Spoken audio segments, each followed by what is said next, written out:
રામ રામ દોસ્તો. રાજુ કરપડાએ એક press conference કરી, એ તમે કદાચ સોશિયલ મીડિયા પર જોઈ હશે. ના જોયું હોય તો એમના ફેસબુક એકાઉન્ટ પર તમે જોઈ શકો છો. એના વિશે મારે વાત નથી કરવી.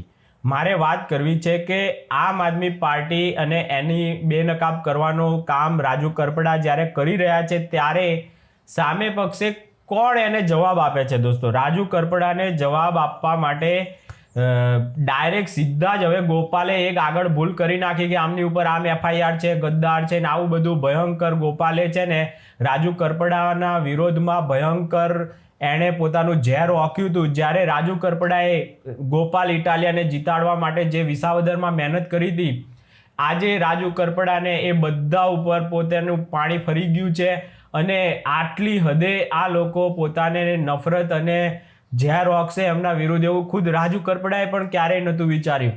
હું આમ આદમી પાર્ટીનો વિરોધી છું, છતાં પણ મેં જેટલી રાજુ કરપડાનું કોઈ વખત કદાચ મારાથી બોલાઈ ગયું હોય તો પણ મેં એમના વિરોધમાં કાંઈ બોલ્યો હશે એનાથી ભયંકર રાજુ કરપડા વિરોધમાં આપ્યા ભૂંડ કહેવા જેવો હોય છે. આપ્યા તો શું કહેવા, એ ભૂંડિયા એટલી હદે આમના વિરોધમાં રાજુ કરપડાના વિરોધમાં અત્યારે મંડેલા છે. ત્યારે ડાયરેક્ટ હવે છે ને ગોપાલ કે ઈસુદાન કે એ લોકો જવાબ નથી આપતા, પણ એમના જે પાગ્યા હોય, એમના દલ્લા હોય એવા પ્રશાંત ને આવા બધા નવજીવન નામની જે ન્યૂઝ ચેનલ છે જે ગાંધીએ શરૂ કરેલી હતી, એને તો આમ આદમી પાર્ટીની રખેલ બનાવી નાખી છે આ પ્રશાંત દયાળે તો. અને એ રીતે આખી દલાલી જ આખું ચોખ્ખું એને આમ આદમી પાર્ટીનો પટ્ટો પહેરવાનો બાકી રાખ્યો છે પ્રશાંત દયાળે. બાકી એની દલાલી કરવામાં કાંઈ બાકી નથી રાખ્યું. અત્યારે રાજુ કરપડાના વિરોધમાં કોઈ બોલતો હોય તો આ પ્રશાંત દયાળે જ સૌથી મોટો છે. એ જ એની ઉપર સવાલો કરે છે, એ આવો છે ને તેવો છે ને એને એવો ખરાબ ચિતરવા માટે અત્યારે પ્રશાંત દયાળ કઈ હદે નીચતાના લેવલ પર જઈ રહ્યો છે એ જોતા લાગે છે કે આનામાં પત્રકારનો એક છાંટો પણ નથી. આ ખાલી વાર્તાઓ લખી અને લેખક બની ગયો તો દાઉદ અને જે બીજા બધા લતીફ ને આવા બધા ગેંગસ્ટરોને મોટા મોટા ભા બનાવી અને આ રહ્યો લેખક હતો અને અત્યારે બહુ મોટો ભા બની ગયો છે.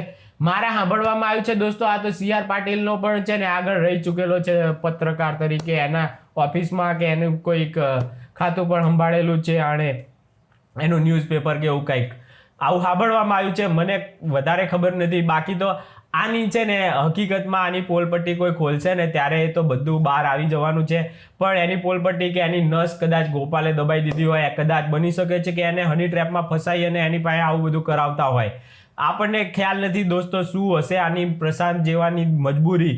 ઘણા બધા યુટ્યુબર દોસ્તો અહીંયા ગુજરાતમાં જે ઈસુદાન પછી અંદર આમ આદમી પાર્ટીનો પટ્ટો પહેરવા માટે છે ને ક્યારના પહેરી જ લેવાના હતા, પણ ઈસુદાનની જે હાલત જોઈએ પછી એ લોકો આમ આદમી પાર્ટીનો પટ્ટો નથી પહેરતા, પણ હજુ એની દલાલી કરવાનું મુકતા પણ નથી.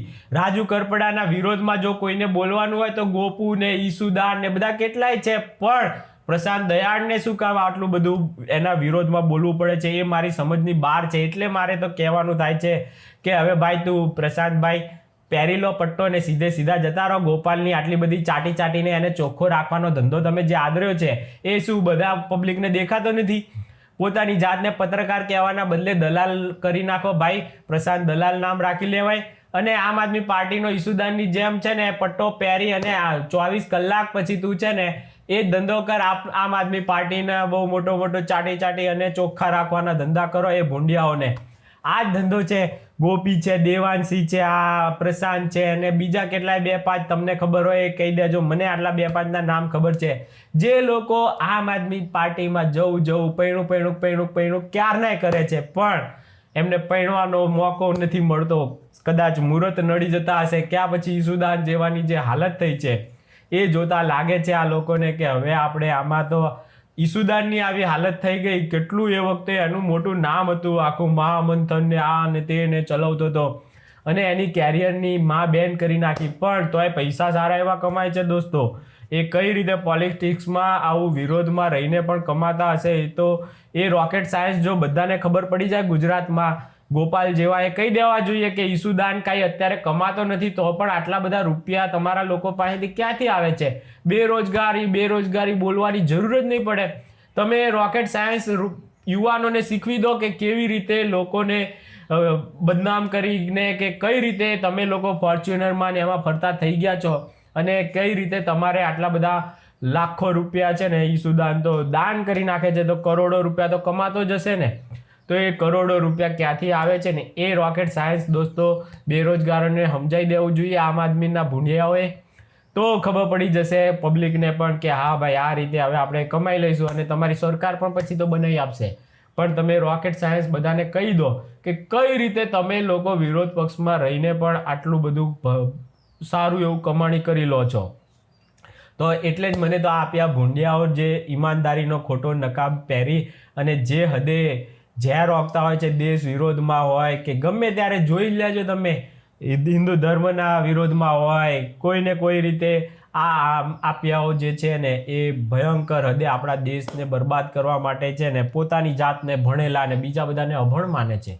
તમારા જેવા હલકાને અમે ઓળખીએ છીએ એટલે તો તમે લોકો વિરોધ પક્ષમાં બેઠા છો. ભૂલથી હવે વિસાવદરમાં આવી ગઈ છે તો તે ભાઈ શું કામ કર્યું એ તે એક પણ જણાવ્યું? તે અત્યાર સુધીમાં વિસાવદરમાં આટલો ટાઈમ થઈ ગયો ભાઈ, તો પણ એક કામ પણ જણાવ્યું વિસાવદરના મુદ્દા શું છે? ગઈ વખતે તો કે વિધાનસભામાં પૂછીશ કરી અને બધા પાસે મુદ્દા મગાયા અને પછી સુરતના બિલ્ડરોના એના મુદ્દાઓ છે ને દોસ્તો વિધાનસભામાં પૂછ્યા હતા. તો ફંડ વગર તો નહીં પૂછ્યા હોય ને ભાઈ મફત તો નહીં પૂછતો હોય ને. અને આ વખતે પણ કે મારે પૂછવા છે તો શું પૂછ્યા છે હજુ સુધી કોઈને ખબર નથી. એને પૂછીને શું કરવાનું છે ભાઈ? મેઇન કામ છે વિસાવદરની જનતાને કેટલા કામ થયા એક કામ ગણાઈ દે તો આપણને લાગે કે ના ભાઈ હા ગોપાલ તો બહુ ભણેલો, બહુ સારો ને બહુ જબરજસ્ત નેતા બની ગયો છે, આટલા બધા કામ કરી દીધા છે. ગઈ વખતે મહિલાઓને વિધાનસભા ઘુમાડી દીધી, આ વખતે બીજા કોકને લઈ ગયો વિધાનસભા જોવા. એ લોકો પાસે ભાડા ના હોય ને ગાંધીનગરમાં વિધાનસભા જોવા માટે ના ને એ બધા, તો એટલે આવી રીતે સંઘ લઈને જાય છે, બસ વિધાનસભા જોઈ લો તમે, આ છે વિધાનસભા, આને હું હલાવી દઈશ. તો કાંઈ હલી નથી. ગઈ વખતે તો કે હું હવે વિધાનસભા હલાવીશ, પણ હજુ સુધી કાંઈ દેખાયું નથી. અને આ ગોપાલ જેવાના પાગ્યાઓ જે મીડિયામાં પોતાની જાતને પત્રકાર કહીને પાછા ભયંકર હદે દલાલી કરે છે. અને પાછા એવું નથી કે આમ આદમી પાર્ટીનું સારું બોલે, પણ કોંગ્રેસનું પણ એટલી હદે, જો કોંગ્રેસની દુર્ગતિમાં કોઈનો ફાળો હોય ને તો આ જ લોકોનો છે, આ જ હરામખોરોનો છે કે ગુજરાતમાં કોઈ સારા નેતાઓને આ લોકો બદનામ કરવાનું પહેલેથી જ આ લોકોની ભયંકર એવી મોટી કુટેવ છે.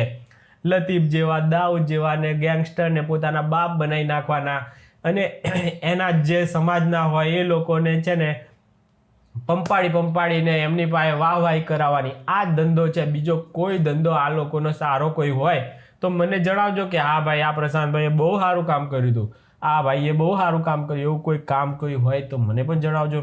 કારણ કે મને ખબર નથી આ પાગ્યાઓ ગોપાલના અત્યારે બનીને બેઠા છે, ભૂંડને ચાટીને ચોખ્ખા રાખવાના ધંધા કરે છે આપ્યાઓને, બીજું તો કાંઈ મને આ લોકોનામાંથી દેખાતું નથી. ઓકે દોસ્તો, રામ. બીજી કોઈ વિડીયોમાં મળીએ, ત્યાં સુધી રજા આપો.